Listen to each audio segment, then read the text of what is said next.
How to name devices. Naming devices that are connected to your Wi-Fi network helps you quickly recognize them and distinguish one from another, especially if you have more than one of any type of device. And if you use a virtual assistant in your home, it's easier to use voice commands for the devices that you've named than it is to use the often cryptic default names. To name the devices on your network, open D-Link Defend. Tap on Devices near the bottom of your screen. Here you'll find the devices connected to your router. Devices that are currently online have a green dot on the left of the screen, while those that are offline show a gray dot. You can edit the name of the device by tapping on the device, or you can swipe left on the device name and tap on the Edit button.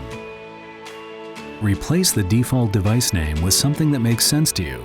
Then select the device type from the drop-down list. While naming your device lets you see and easily identify devices on the device list. Specifying the device type tells your network security system how to manage that device. For example, if it's a connected device such as a security camera or a smart thermostat, your system will know to send you an alert if it encounters malicious activity. If it's a computer, smartphone, or tablet, the system will warn the user who encountered the malicious activity.